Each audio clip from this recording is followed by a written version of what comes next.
Assalamualaikum warahmatullahi wabarakatuh. Hello everybody, my name is Ridha. I'm from 32 Junior High School, and today I want to tell you guys about the story of bawang putih and bawang merah. A long time ago, in a nice white village, there lived a wealthy merchant. He lived together with his daughter, who was named bawang putih.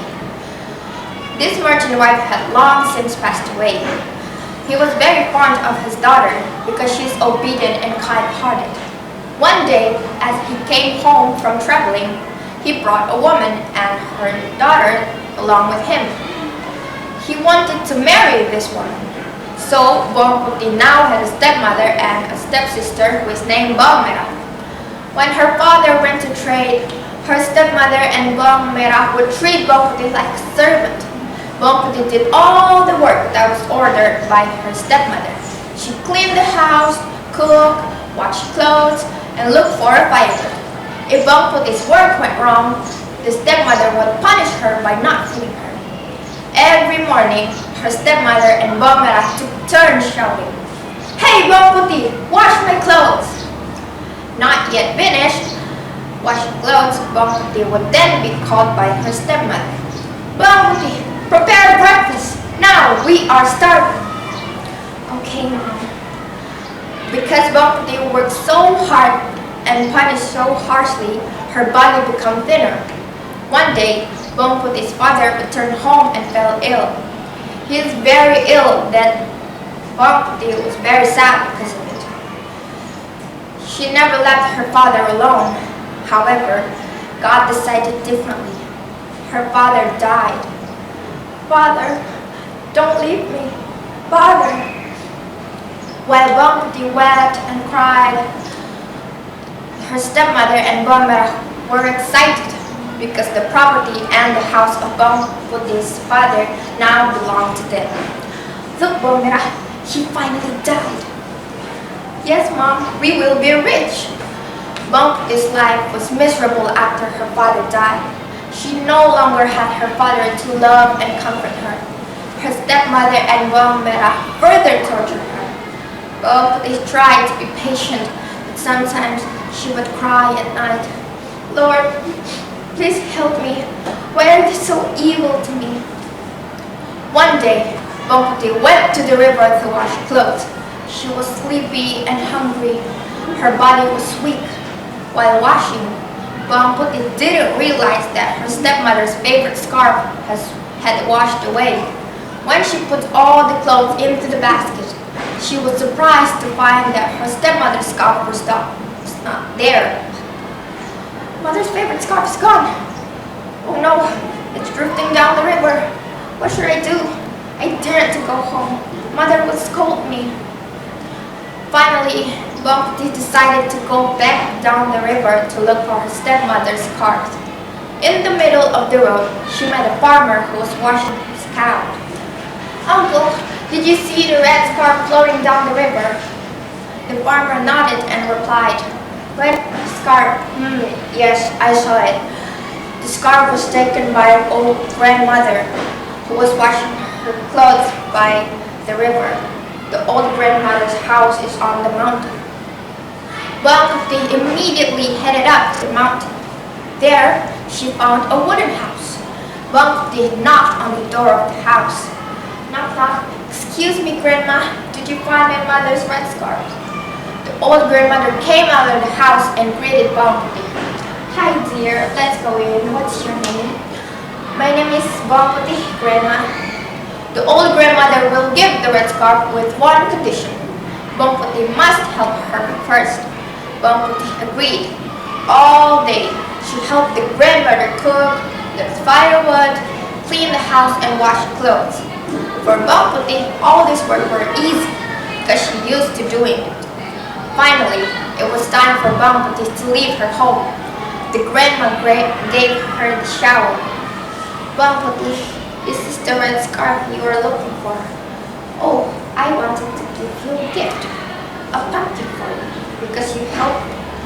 Choose which one you like." On the table, there were both small and large pumpkins. Bawang putih chose a small pumpkin because she also had to carry a basket full of clothes home.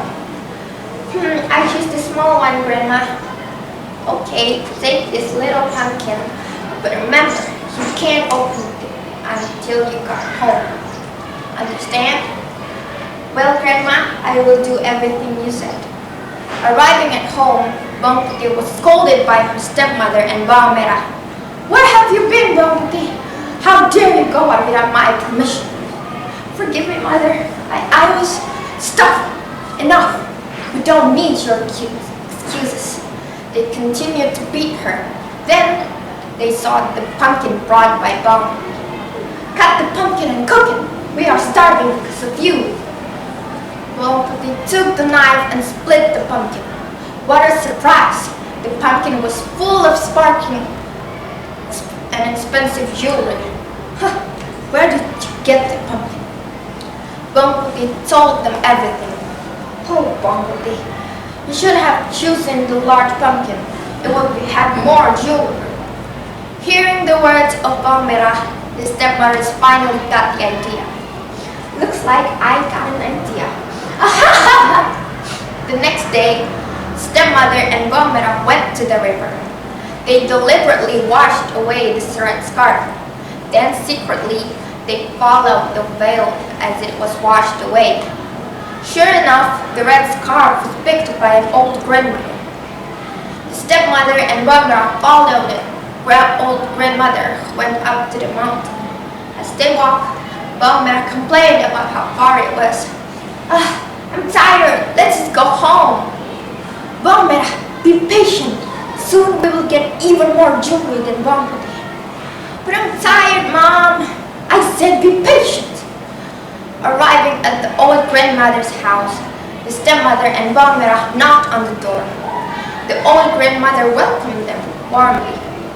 Then the stepmother and bawang merah pretended to be sad and asked about the red scarf.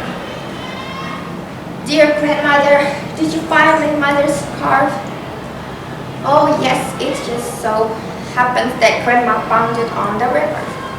Just like Bawang Putih, the new grandmother will give them the shower if they help her. The only way to get the pumpkin was to work to help old grandma. They couldn't stop complaining. I'm so tired. If it weren't for the pumpkin, I would do it. Yes, I'm also tired. Hopefully, there will be even more jewelry. Finally, bawang merah and stepmother finished their work at the old grandmother's house and said goodbye. The old grandmother gave the shovel to bawang merah and her mother. On the table, there are two pumpkins, one large and one small. Choose the pumpkin as a gift for me. And of course, the stepmothers and bawang merah choose the largest pumpkin. Of course, I choose the big one, Grandma.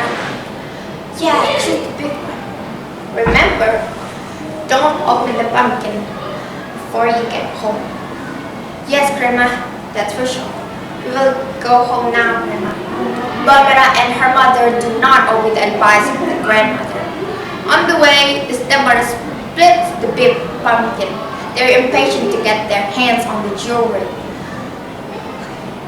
Mom, let's just open this pumpkin now. The grandmothers will never know. However, they were in quite surprised because inside of the pumpkin were venomous animals such as snakes, scorpions, and centipedes. They were bitten by a snake. Oh, what is this? Where's the jewelry? Ow, ow, it hurts. Mom, what should we do now, Mom? I also got bitten. Because they are still in the middle of the forest, no one came to help me. The stepmother and bawang merah died from the snake bite. Their greed brought them to disaster. Meanwhile, Bawang Putih lives happily ever after.